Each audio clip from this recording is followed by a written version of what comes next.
내 구주 예수님, 주 같은 분은 없네. 내 평생에 찬양하리 놀라운 주의 사랑을.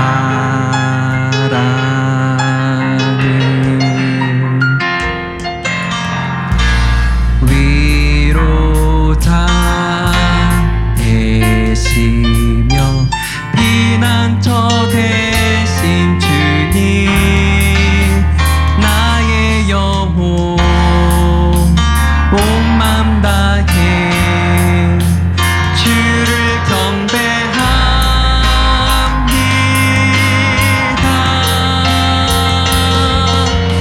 온 땅이여 주님께 외쳐라.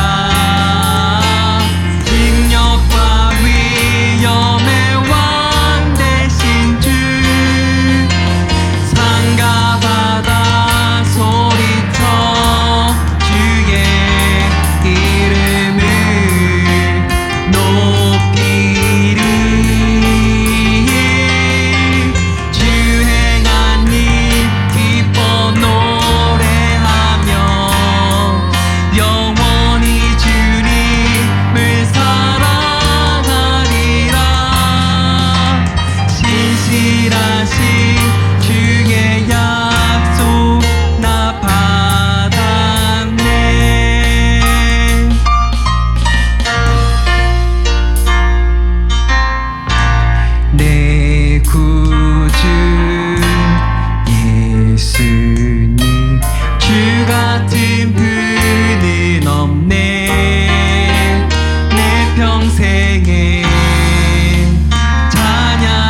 합시다.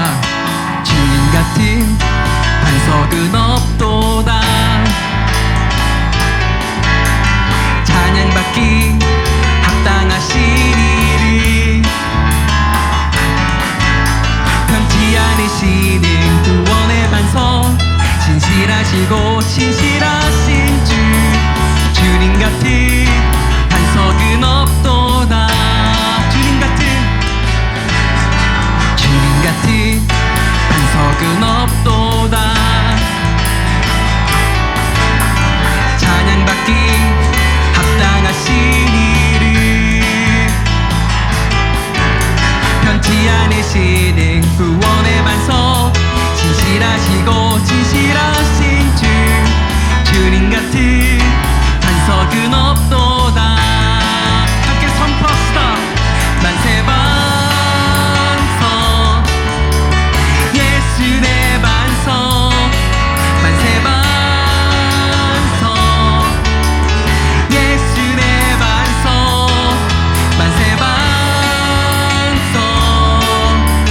예수 내 반석, 주님 같은 반석은 없도다. 다시 한번 고백할까요? 주님 같은 반석은 없도다. 아멘. 찬양받기 합당하신 이름, 변치 않으시는 구원의 반석, 진실하시고 진실하신 주, 주님 같은 반석은 없도다. 만세 반석, 만세 반석, 예수 내 반석, 만세 반석, 예수 내 반석, 만세 반석, 예수 내 반석, 주님 같은 반석은 없도다. 만세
오늘 제 첫째 주 주일에 함께 하시는 여러분들을 주님의 이름으로 환영하고 축복합니다. 우리 교회 소식 같이 나누겠습니다. 계속해서 비대면 예배가 지금 진행 중에 있습니다. 날짜는 아직 기한은 무학적으로 되어 있지만 이것이 빨리 끝날 수 있도록 우리 모두도 이 가운데서 우리가 또 안전을 지킬 수 있도록 여러분께서 기도해 주시고 함께 하시기를 원합니다. 그리고 계속해서도 아픈 분들을 위해서 또 기도를 부탁드립니다. 특별히 이번에 수술을 끝내셨던 우리 최병희 지사님 그 원전 회복, 통증을 위해서도 여러분 기도 부탁을 드립니다. 그리고 지금이 바로 이제 사순절입니다. 바로 오늘부터 이제 사순절 들어가는데 사순절이 바로 부활주일인, 그러니까 올해는 부활주일이 4월 4일인데 바로 주일을 제외한 40일간 가리켜서 사순절이라 그럽니다. 그래서 이때는 우리가 예수님이 순환에 초점을 맞춰서 바로 예수님을 생각하고 우리가 같이 희생의 길을 걸어가신 주님을 묵상하고 또한 우리도 그 길을 함께 따라가겠다는 헌신의 시간이기도 합니다. 특별히 올해 또 코비드로 인해서 힘들어하는 이 시기에 있어서 우리 모두가 다 코비드 퇴치 문제 그리고 또 환자들을 위해서 함께 기도할 시간들을 갖기를 원합니다. 이 시간에 우리 같이 한 마음으로 우리 찬송가를 통해서 주님께 영광 돌리도록 하겠습니다. 찬송가 우리 28장 같이 부르시겠습니다.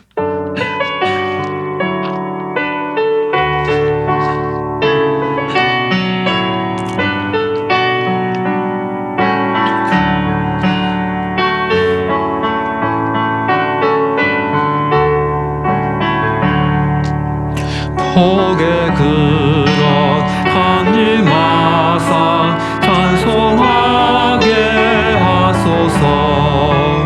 한량없이 자비하신 승량할 길 없도다.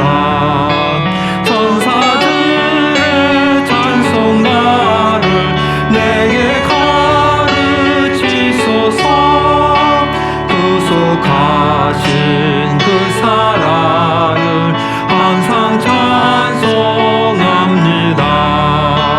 주의 크신 도움 마가 이때까지 왔으니 이와 같이 전국에도 이루기를 바라네. 하나님의 품을 떠나 죄에 빠진 우리를 예수 구원하시려고 보혈 흘려주셨네. 주의 귀한 은혜 받고 일생 빚짐 자되는 은혜 사슬 되사 나를 주께 매소서. 우리 마음 연약하여 범죄하기 쉬우니 하나님이 받으시고 천국인을 치소서. 아멘. 하나님 아버지 감사합니다. 특별히 또 오늘 이 순간부터 저희들이 사순절을 우리가 맞이하며 주님께서 이 땅에 오셔서 바로 저희들을 사랑하는 그 증표로 온갖 순환을 당하시고 십자가의 희생을 걸었은 그 길을 우리가 함께 다시 한번 돌이켜보며 또 우리를 향한 주님 놀라운 사랑들을 우리가 기억하고 앞으로 우리 삶의 모습이 어찌해야 될까를 생각해보는 그와 복된 시간들이 되어지기를 원합니다. 특별히 이번 사순절을 날 여호와 하나님의 그 사랑을 생각할 때마다 또 주님이 걸어가신 그 길을 생각할 때마다 우리 각자에게 주신 놀라운 은혜와 사랑이 더 풍성해지기 원하고 그 가운데서 또 다른 꿈을 품고 주님이 기뻐하실 온전한 모습으로 다 살아가며 나아가는 귀한 주의 종들 자녀들이 되어지기를 원합니다. 또한 코비드로 인해서 힘들어하고 아직 그것이 해결되지 않아서 염려하고 두려워하는 이 시기에 또한 이것 때문에 눈물을 흘리고 가슴을 치는 많은 하나님의 형상을 지음받은 우리 모든 사람들을 위해서 함께 기도하며 우리 자신 돌이켜보고 이웃을 돌이켜볼 수 있는 어떤 귀한 시간들이 되어지기를 원합니다. 또한 우리 특별히 우리 교회 가족들 가운데 온전치 못한 분에 힘들어하는 많은 이들이 있습니다. 주님이 따스한 손길을 통해서 그 연약한 부분들이 온전히 회복되어지게 하시고 치유되어지기 원하고 다시 한번 일어서기를 원합니다. 또한 주님, 오늘 이 시간 함께 우리가 말씀을 대하는 순간에 우리 각자에게 주시는 귀하신 주님의 말씀을 우리가 아멘으로 순종하며 듣기를 원하고 그 가운데 힘을 얻고 또 주어진 삶을 승리하는 삶으로 나아갈 수 있도록 축복하여 주옵소서. 처음부터 끝까지 주님이 영광만이 들어지기를 원하며 사랑의 말씀 예수 이름으로 기도하였습니다. 아멘.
하나님 감사합니다. 사랑하는 저희들이 저에게 주신 주의 놀라운 은혜와 사랑이 너무 감사해서 이 시간에 감사하다는 믿음의 고백을 우리 몸과 마음과 시간을 드림으로 또 물질을 올려드림으로 고백합니다. 주님, 저희들이 온전한 이 드림 위에 우리 주님께서 기뻐 받아주시되 이 땅에서 살아가면서 행여 우리가 믿음이 없어서 못 드린 일이 없게 하시고 행여 우리가 드릴 게 없어서 못 드린 일이 없게 하시고 행여 우리의 건강이 우리 환경이 허락지 않아서 못 드린 일이 없도록 매세 평안한 가운데 거할 수 있도록 축복하여 주시옵소서. 넌 들어진 모든 순간순간 이것이 주께 영광 되어지기 원하고 이 모든 걸 저에게 관리하는 가운데 주님의 이름만이 드높여지는 놀란 기쁨과 감사가 충만한 시간들이 되어지기 원합니다. 감사하며 예수 이름으로 기도하였습니다. 아멘. 네, 우리 하나님 말씀 보시겠습니다. 하나님 말씀은 우리 마태복음 21장입니다. 마태복음 21장 우리 23절, 우리 24절 말씀을 우리 같이 보시겠습니다.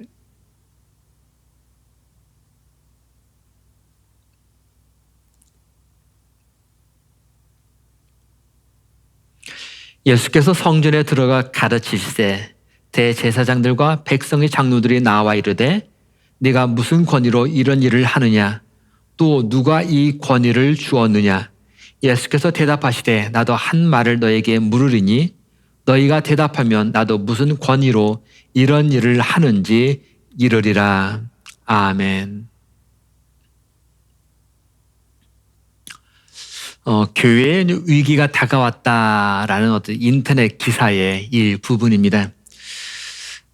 미국에서 어떤 네노라는 어떤 대학을 졸업하고 샌프란시스코에 있는 한 백인 교회, 미군 교회에서 목회를 하다가 이제 미군 교회가 그냥 어려워지니까 갑자기 성도수가 줄면서 어려워지니까 이제 그 백인 교회에서 미군 교회에서의 사역을 떠나야만 했습니다.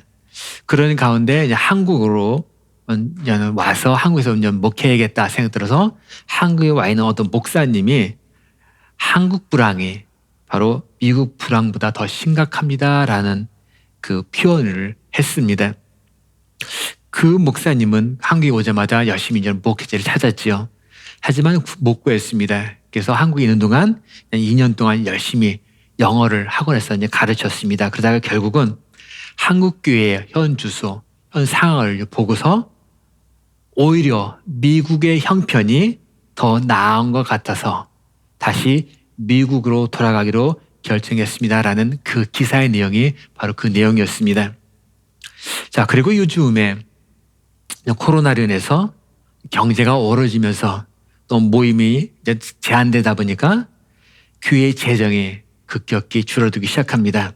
그리고 역시 교회에 다니는 사람도 이제 급히 줄어들고 그러다 보니까 많은 문제가 야기됐다라는 소식도 간혹 들려옵니다. 자, 그래서 나타나는 또 하나의 모습이 뭐가 생겼냐면 대형 교회에서, 큰 교회에서 부목사, 청빙이 안 나는 공가 뜨면 웬만한 대기업 이상의 경쟁률이 무색할 정도로 수많은 사람들이 거기에 지원하고 몰린다는 얘기가 들립니다. 심지어 교회를 개척한 개척교회 목회자들도 너무 힘드니까 그걸 유지할 버팀목이 되지 못하니까 자신이 그동안 눈물 흘리며 세웠던 그 교회를 이제는 정리하고 다른 교회로 바로 자리를 옮기려는 시도가 지금도 빈번히 발생한다라는 내용들, 그 기사들이 계속 인터넷을 통해서 올라오곤 합니다. 그런데 이와 같이 힘들다는 이 목소리는 비단 교회뿐만은 아닌 듯합니다. 바로 우리 모든 상업, 자영업이라든가 모든 생활하는 사람들에게서도 공통적으로 나오는 표현, 너무너무 힘들다. 바로 어쩌면 현 시대를 적나라하게 비워주는 사회 전반적인 목소리라는 것은 틀림없는 것 같습니다. 지난 주일에 여러분들 함께 나누었던 그 단어가 있습니다. 바로 부흥이라는 단어, 함께 다시 살아난다는 단어, 다시 회복한다는 단어. 어쩌면 이 단어가 너무 그립고 그리운 바로 옛 단어로 지나간 듯한 인상, 그런 느낌. 하지만 그럼에도 불구하고 아직도 저희들이 가슴속에는 부흥과 회복을 향한 조그만 불씨가 계속 타고 있다는 사실, 남아있다는 사실을 우리는 확실히 표현할 수가 있습니다. 그래서 조그만 불씨가 있기 때문에 우리는 뭐가 있어요? 바로 소망이 있고 희망찬 내일이 기다려집니다. 아직 꺼지지 않은 그 불씨니까 이 조그만 불씨에 다시 점화만 딱 붙는다면 어떤 일이 발생할까요? 바로 다시 활활 타오르는 그 거대한 불꽃이 여러분 눈앞에 선에 그려지지 않습니까? 꽁꽁 움츠리는 우리의 몸을 녹여줄 따스한 향기가, 따스한 그 온기가 왠지 기대가 되곤 합니다. 그래서 저희들은 바로 주님께 이렇게 기도합니다. 부흥의 불길 타오르게 하소서. 성령의 바람 불어와 조그만 부흥의 불씨가 다시 타오르게 하소서. 이런 간절한 목소리로 부르짖는 우리들의 그 기도와 간구 속에서 성령님의 강권적인 역사하심, 개입하심을 꿈꾸지만 우리 현실을 이렇게 좌우로 살펴보는데 왜 부흥의 열매, 회복의 열매가 그렇게 안 그려지는지, 안 느껴지는지 답답하기만 합니다. 그래서 저는 이 부흥을, 이 회복을 가로막는 걸림돌이 뭘까 한번 고민을 해보았습니다. 왜냐하면 이 걸림돌이 무엇인지 우리 제대로 알 때에 그것을 걸림돌을 없애기만 하면 어떻게 돼요? 문제가 해결되니까 다시 부흥의 불길이 확 타오르고 회복의 물길이 다시 확 타오르기 때문이 그렇습니다. 졸졸졸 흐르는 그 강물 역시 뭔가 딱 막고 있다면은 물 흐르는 것이 멈춰버립니다. 그래서 그 흐르는 물을 막고 있는 그 볼을 딱 없애기만 하면 어떻게 됩니까? 강물의 물줄기는 유유하게 잘 흘러가는 것과 똑같습니다. 저희가 기도할 때 당연히 저희는 하나님부터 응답받는 것, 이것을 기대합니다. 그런데 응답에 초점이 있습니다. 성경은 우리에게 얘기합니다. 지금까지 너희가 받지 아니함은 구하지 아니함이요. 그런즉 너희가 무엇이든지 구하라. 그리하면 어떻게 될까요? 받으리라. 아멘. 너희가 무엇이든지 구하라. 그리하면 받으리라. 그렇지만 우리가 그렇게 구했음에도 불구하고 응답되었다라고 생각되는 것보다는 그렇지 못할 때가 더 많다는 생각들 여러분 갖고 있지 않으십니까? 여러 사람이 모여서 3, 4, 5 모여서 함께 기도하고 부르짖었지만 왠지 아무것도 받지 못했다는 그 느낌, 어쩌면 그것이 흔히 저희들이 겪고 있는 오늘날 우리 크리스찬이라 불리는 현대인들이 겪는 우리들의 경험일지도 모릅니다. 여러분, 무엇이 잘못된 것일까요? 왜 기도하라 그러면 받으리라 이렇게 분명히 말씀하셨는데 우리들이 분명히 간구하고 부르짖었는데 왜 응답되었다는 느낌은 그게 들지 않는 것일까요? 그에 대해 성경은 이렇게 말씀합니다. 시편 66편 18절 말씀 보면 내가 나의 마음에 죄악을 품었더라면 주께서 듣지 아니하시리라. 나의 마음에 죄악을 품었더라면 힘이 안 드는 말씀입니다. 또한 이사야 59장 1절 2절 말씀 보면 여호와의 손이 짧아 구원하지 못하심도 아니요 귀가 둔하여 듣지 못하심도 아니라 오직 너희 죄악이 너희 하나님 사이를 갈라놓았고 너희 죄가 그의 얼굴을 가리어서 너희에게서 듣지 않으시게 함이니라. 시편과 이사야 말씀을 간접 보면 공통된 게 뭡니까? 바로 나의 죄, 나의 허물을 이야기합니다.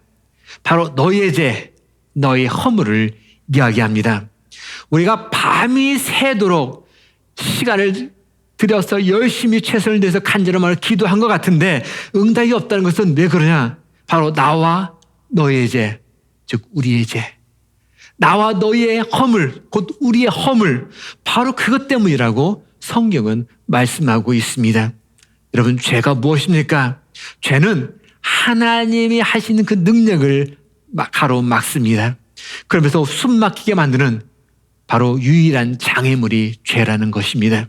또는 죄는 성령의 우리 일하심을 방해합니다. 그리고 부흥을, 회복을 막는 것이 바로 죄입니다. 그 때문에 이 문제, 바로 이 죄 문제를 해결하지 않고서는 하나님으로부터 어떤 것을 내가 기대하려고도 할 수가 없다는 사실들을 우리는 기억해야 합니다. 그래서 우리에게 필요한 것이 무엇입니까? 바로 자백하는 것. 그래서 우리가 회개하는 것, 바로 그것이 필요합니다. 저는 의로고 밉부사, 그죠? 우리가 모든 죄를 고하면, 자백하면, 고백하고 회개하면 하나님이 다 용서해 주신다는 그 말씀처럼 정말로 우리에게 필요한 것은 이 자백이고 바로 이 회개라는 것, 우리는 그것을 아셔야 합니다. 내 속에 있는 모든 허물, 죄악을 그대로 드러내고 믿음과 기대를 가지고 우리는 주님께 구해야 합니다. 여러분, 죄가 무엇입니까? 여러분, 죄하면 우리 머릿속에 딱 떠오르는 것이 사실은 무엇이 떠오르십니까? 죄하면 떠오르는 것. 죄하면 떠오르는 것. 요즘 우리 매스컴을 통해서 보면 여러 뉴스들의 기사거리가 계속 나오잖아요.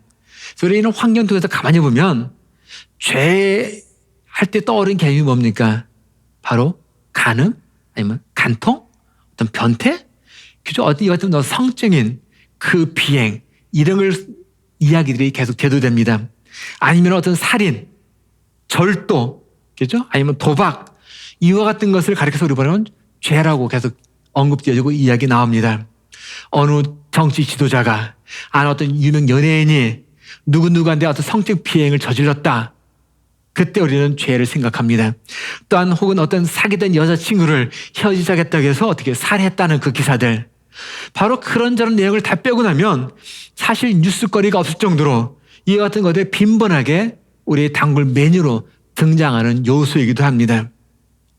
그래도 윤리를 생각하고 도덕을 생각하는 사람들이 있었어요. 죄 하면은 그래, 내가 남을 사랑하지 못했기 때문에 내가 남을 향해서 미워하는 마음을 가졌다는 것, 그것 때문에 죄의식을 느낀 사람도 있습니다. 내가 누군가 다퉜는데 내가 그때 조금만 참을 걸 왜 그랬지 하면서 죄책감 속에서 사는 사람도 있습니다. 심한 누군가를 향해서 내가 질투심을 갖고 있고 그걸 가지고 힘들어하는 내 자신을 보면서 왜 나는 그럴까 하면서 나는 죄인이야, 나는 죄 졌어 하며 죄의식을 생각하는 사람도 있습니다. 어쩌면 윤리도덕적으로 생각하는 죄의식을 가졌든, 아니면 아까 매스컴을 통해서 누구 살해했다, 뭐 도적질했다 하는 이런 죄의식, 이 모든 것들이 저희들이 일반적으로 환경을 통해 생각하는 죄의 범주에는 틀림이 없는 것 우리는 확실합니다. 하지만 성경은 죄에 대해서 어떻게 말씀하고 있을까요? 이거는 조금 전에 말씀드린 거는 우리가 살아가면서 환경 속에서 느꼈던 죄라는 개념이고, 그다음에 이 말씀, 하나님 말씀 속에서는 이 죄를 어떻게 언급하고 있는가? 우리가 그것을 살펴보기 위해서 인류에 있어서 최초로 죄를 지은 사람 누굽니까? 바로 아담과 하와, 그죠? 아담과 하와를 한번 보면서 생각해 보려고 합니다. 우리가 최초의 상황을 살펴본다는 것은 매우 의미 있고 우리에게 뜻깊은 내용이기 때문에 그렇습니다. 우리가 성경 공부, 용사원 탕자를 공부할 때 사실 이게 다 우리 같이 살펴봤습니다. 그러니까 맨 처음으로 공부한다는 것이 우리가 왜 중요한가를 우리 이미 살펴봤던 것 아마 여러분 기억하실 겁니다. 모든 것은 다 변합니다. 모든 것은 다 변질되게 되어 있습니다. 그렇기 때문에 우리 변질되기 전에 본래 모습, 본 모습을 알아본다는 것은 곧 처음의 것을 통해서 뭐를요? 본질, 그 본질 자체를 알아본다는 것은 매우 의미 있기 때문에 그렇습니다. 이것은 마치 초등학교 그레이드 1, 2, 그죠? 1학년, 2학년, 퍼스트, 세컨드 그때 가서 아이들이 뭐예요? 산수 공부하잖아요. 더하기, 빼기. 그때 공부부터 사실 착실히 공부를 해야, 그래서 그 원리를 잘 알아야 어떻게 돼요? 나중에 하이스쿨 가가지고 그레이드 11, 12 그때 돼서 배우는 미분, 적분도 아이들이 풀 수가 있단 말이에요.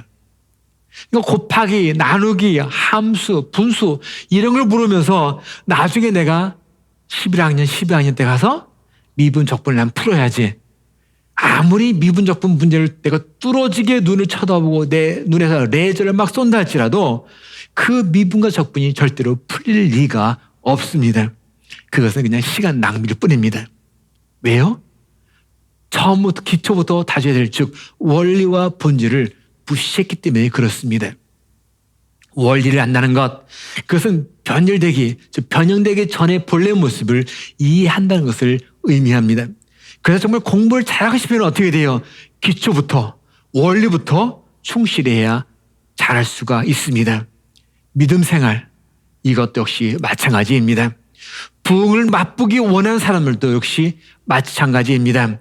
온전한 회복을 꿈꾸고 기대하고 경험하기를 원하는 사람들도 역시 마찬가지입니다. 그래서 우리는 아담을 통해서 바로 죄란 무엇인지를 우리는 살펴보아야 합니다. 바로 우리 아담을 통해서 인류의 최초로 죄가 시작되었다는 것을 우리는 깨닫고 그 어떻게 시작되는가 가장 기본적인 모습을 우리는 살펴보아야 합니다. 아담, 하와. 사실 그들은 모든 것이 완벽하게 준비되는 어디서라면 에덴 동산, 기쁨의 동산에서 그들은 살았습니다. 하나님의 권위 아래서, 하나님의 보호하심 아래서, 하나님의 그 품 안에서 그들은 어쩌면 가장 행복한 최상의 조건 속에서 그들은 행복한 삶을 누리며 살았습니다. 그러던 어느 날 하와를 찾아온 뱀의 유혹에 누가 넘어갔어요? 바로 하와가 넘어갔습니다. 그러나 뱀은 아담을 유혹하지는 않았습니다. 그죠? 하와를 유혹했지만 아담은 유혹하지 않았어요. 자, 아담은 누구에 의해서? 바로 하와의 권유에 의해서. 그죠? 하와의 권유에 의해서 확 넘어갑니다. 자, 아담은 하나님이 말씀하셨던 즉 선악을 알게 하는 나무 열매를 먹지 말라. 네가 먹는 날에는 반드시 정령 죽으리라. 이런 하나님의 말씀보다 여자가 그 열매를 따먹고 자기 한 끼는 남편에게도 주매 그도 먹은지라. 즉 여자 자기 아내 하와의 그 말에 아담은 더 순종을 하였습니다. 이것을 가만히 보면 하나님의 어떤 권위보다는 누구의? 여자 하와의 말에 더 권위를 두었다는 것을 알 수가 있습니다. 하나님 말씀에 순종하기보다는 누구의 말에? 바로 여자 하와의 말에 더 순종했다는 것, 우리는 그것을 알 수가 있습니다. 바로 문제는 여기에 있습니다. 그래서 성경은 이것을 바로 뭐라 얘기하냐면 이것을 가리켜 죄다라고 이야기합니다. 이걸 가리켜 죄라고 그럽니다. 로마서 5장에 보면 한 사람의 순종하지 아니함으로 많은 사람이 죄 있는 것 같이 한 사람이 누굽니까? 아담이 순종하지 아니함으로 곧 불순종함으로 즉 많은 사람이 뭐가 됐어요? 죄인이 되었다라는 이야기입니다. 많은 사람이 죄인이었다. 누구 때문에? 한 사람이 불순종 때문에. 즉 그러니까 이것은 많은 사람이 하나님의 권위 하나님 말씀에 불순종하게 되었다라는 것을 이야기합니다. 이것이 바로 뭐예요? 이것이 진정한 죄라는 거예요. 그러니까 성경, 이 하나님 말씀에서 말하는 죄라는 것은 바로 다른 게 아니라 우리가 하나님의 권위에 하나님 말씀에 순종하지 않았다. 바로 거기라는 것. 바로 이것이 죄. 성경에서 말하는 죄의 본질이라는 것. 바로 이것을 의미합니다. 아담이 에덴 동산에서 쫓겨난 것은 아담이 에덴 동산에서 성적인 문제를 일으켜서 쫓겨난 겁니까? 아니면 마약 때문에 쫓겨났습니까? 아니면 누구를 질투해서? 아니면 누구를 살인해서? 여러분 쫓겨난 것이 아니었습니다. 아담이 에덴 동산에서 쫓겨난 것은 딱 한 가지 이유입니다. 뭡니까? 하나님 말씀에 먹지 말라는 선악을 따먹었단 말이에요. 그러니까 하나님 말씀에 순종하지 않았다는 것, 불순종했다는 것, 바로 그것 때문에 아담은 그 에덴 동산으로부터 쫓겨났습니다. 자, 오늘 본문을 보면 성전에서 가르친 예수님 향해서 이렇게 묻습니다. 어떤 권위로 너는 가르치고 있느냐? 쉽게 말하면 무슨 말입니까? 네가 무슨 자격으로 지금 가르치느냐? 그 얘기예요. 바로 그 대제사장들, 장로들이 그게 묻습니다. 자, 그러면 상식적인 우리 대답을 생각해 봅시다. 상식적인 답변이라면 제가 여러분 묻습니다. 여러분 어떤 자격으로 어떤 권위를 지금 얘기합니까? 라고 묻는다면 당연히 우리가 이렇게 말해야 되겠죠. 나는 누구누구의 권위로 난 무슨 어떤 자격으로 이 시간 당신들에게 얘기합니다. 라고 말해야 정상적인 답이잖아요. 근데 주님은 그렇게 하지 않으시고 어떻게 하셨습니까? 나도 무슨 권위로 이런 일을 하는지 너에게 이르지 아니하리라. 너희 생각은 어떠하뇨? 그렇게 하신 후에 바로 비유를 시작합니다. 비유. 자, 두 아들을 둔 아버지가 있었다. 그래서 어느 날 맏아들에게 너 저기 포도원에 가서 일해라. 그러자 맏아들이 얘기합니다. 네, 가겠습니다. 자, 이 답만 생각하면 맏아들은 네, 착한 아들이죠. 아버지가 말씀하신 것처럼 예, 순종했으니까. 그렇지만 이 아들이 어떤 이유인지 모릅니다. 그러나 분명한 것은 그 포도원에 네, 가겠습니다 하고 대답했지만 가지는 않았단 말이에요. 자, 이번 아버지가 똑같은 물음을 둘째 아들에게도 합니다. 그러자 이 둘째 아들이 뭐라고 대답합니까? 이번에는 아니 아버지 저 싫어요. 안 갈래요. 안 할래요. 그렇게 대답합니다. 하지만 나중에 곰곰이 자신 생각해 보니까 내가 좀 잘못한 것 같아요. 아버지 그렇게 말하는 것이 잘못된 걸 깨달았단 말이에요. 그래서 뉘우치고 어떻게 합니까? 포도원에 가서 일을 합니다. 예수님이 이제는 이런 질문하지요. 그 둘 중에 누가 아비의 뜻대로 하였느냐? 둘 중에 누가 아비의 뜻대로 하였느냐? 듣고 있던 사람들이 대답합니다. 바로 둘째 아들입니다. 자, 그러자 주님이 이렇게 말씀합니다. 바로 31절 말씀입니다. 내가 진실로 너희에게 이르노니 세리들과 창녀들이 너희보다 먼저 하나님의 나라에 들어가리라. 자, 무슨 권위로 네가 가르치느냐? 바로 권위에 관한 물음에 주님은 두 아들의 비유를 말씀하셨습니다. 그리고 사람들이 둘째 아들입니다 라고 대답했을 때에 주님은 바로 너희들, 즉 종교 지도자들인 너희들이 아니라 바로 너희들이 이 사람들이 죄인이라고 단정짓는 세리와 창녀들, 바로 그들이 어디에 간다? 바로 하나님 나라에 들어간다. 주님은 이 말씀을 이야기합니다. 자, 이 비유를 통해서 주님은 궁극적으로 죄하면 우리가 세리와 상녀들이 범한 그 거짓, 아니면은 강탈, 아니면 어떤 성적인 비행, 바로 그와 같은 죄의 행위가 결코 죄가 아니라 뭐가? 너희들이 진짜 중요한 것은 아버지의 말씀에 순종하지 않는 것, 아버지의 권위에 불순종한 것, 이것이 진정한 죄다라는 것을 그 당시의 종교 지도자들에게 말씀하고 계시는 겁니다. 그때에도 간음, 살인, 도적질 같은 죄의 행위는 있었습니다. 죄의 행위는 있었어요. 하지만 이런 죄의 행위보다 우리는 먼저 뭘 알아야 하는가 하면 죄의 본질을 알아야 하는데, 죄의 본질이 뭐냐? 하나님이 권위에, 하나님의 말씀에 나는 순종하지 않는 것, 바로 그것이 죄의 본질이다라고 주님 분명하게 가르치고 계십니다. 우리들, 우리 자신들, 우리 가정, 우리 자녀, 우리 교회, 우리는 모두가 다 하나님의 말씀에 순종하고 있는지 물음을 던져봅니다. 우리들은 하나님의 권위를 인정하고 그 권위에 여러분 순종하고 계신지, 이 질문을 여러분들에게 던져봅니다.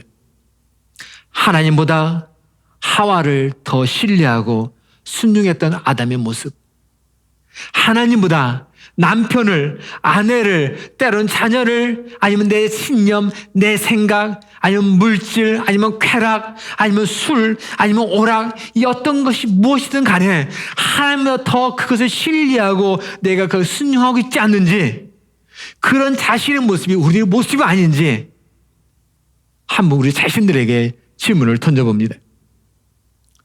나는요, 간음하지도 않았습니다. 나는요, 지금까지 살인하지도 않았습니다. 나는 남의 물건을 훔쳐본 적도 없습니다.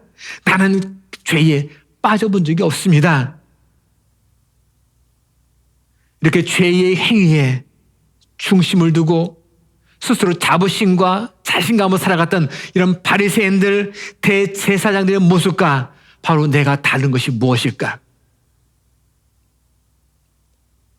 아담이 그러했습니다. 아담은요, 간도 하지 않았습니다. 아담은요, 살인도 하지 않았습니다. 아담은요, 남의 것을 도둑질하지 않았습니다. 바로 그러한 죄의 행위는 하지 않았습니다. 하지만 그는 하나님의 권위를 인정하지 않았습니다. 하지만 아담은 하나님의 말씀에 순종하지 않았습니다. 바로 이 본질에서 문제가 있었습니다. 그래서 아담은 하나님보다 아내 하와의 말을 더 신뢰하고 따랐고, 하와는 하나님보다 뱀의 말에 더 순종하고 따랐습니다. 크리스찬이라고 해도 이 정도는 괜찮지 않나? 누구누구도 하던데. 여러분, 그런 상황 속에서 우리들은 부흥의 불길을 기대할 수가 없습니다. 온전한 회복의 손길을 우리는 기대할 수가 없습니다. 이 세상이 악하다고요? 이 세상이 험하다고요? 그것이 온전히 변화되리라는 것, 우리는 기대할 수 없다는 얘기입니다. 바로 조그만 불씨가 다시 살아나서 활활 타오를 것, 그런 기대감을 우리는 가질 수가 없습니다. 하나님의 권위를 인정한다면 어떤 말씀이라도 우리는 순종하고 따라야 할 텐데, 성경 말씀을 대하면서 이런저런 이유를, 핑계를 대어가면서 따르지 않는다면 바로 그것이 자체가 하나님의 권위를 인정하지 않는 우리들의 표현입니다. 우리 자신들을 이제 하나님 앞에서 조용히 돌이켜보기를 원합니다. 그리고 십자가 밑에서, 이 십자가 밑에서 우리 자신을 조용히 다 내려놓기를 원합니다. 주님, 오늘 제 속에 있는 죄의 본질을 내려놓습니다. 주님, 나의 모든 주권자이심을 인정하지 못한 제 자신을 내려놓습니다. 너의 죄 흉악하나 눈과 같이 희겠네. 너의 죄 흉악하나 눈과 같이 희겠네. 주의 죄의 빛 흉악하나 희게 되리라. 주홍빛 같은 뇌제, 주홍빛 같은 뇌제, 눈과 같이 희겠네. 눈과 같이 희겠네. 우리가 고백만 하기만 하면, 우리가 자백만 하기만 하면 죄로 인해 이 먹보다 더 검던 우리들의 심령이 어떻게 된다고요? 눈과 같이 희겠네. 바로 눈과 같이 희게 됩니다.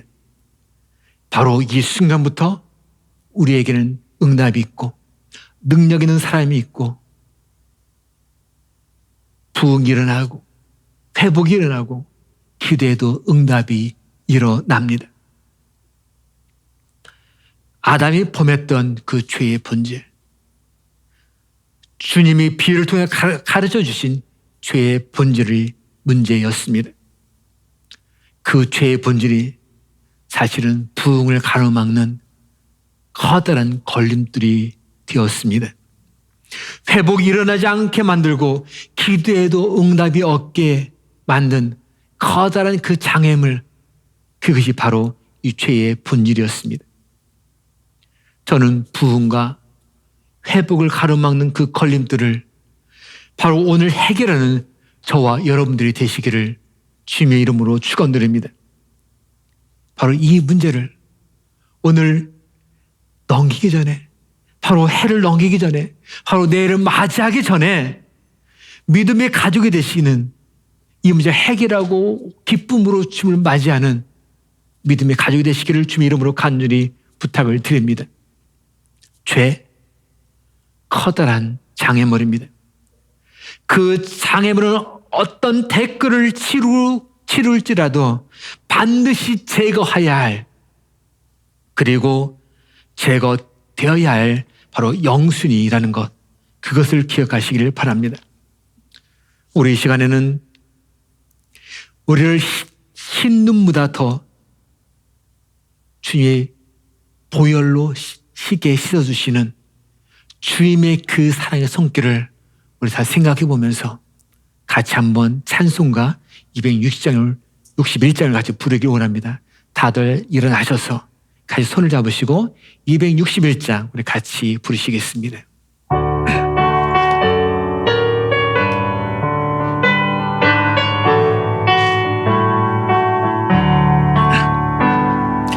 이 세상의 모든 죄를 밝히시는 주의 보혈, 성자 예수 그 귀한 피 찬송하고 찬송하세. 주님 앞을 멀리 떠나 길을 잃고 헤맬 때에 나의 죄를 따라오사 신이 긁고 섰도다. 흰 눈보다 더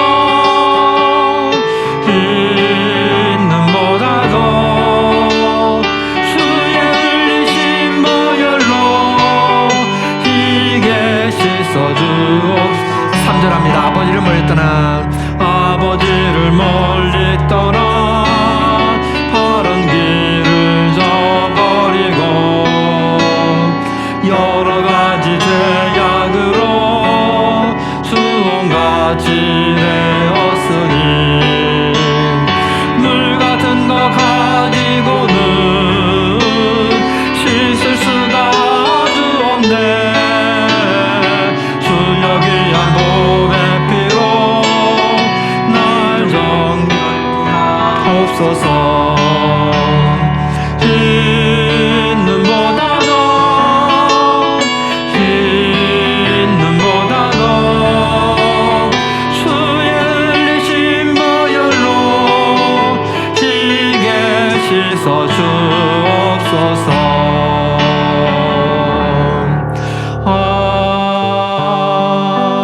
아멘.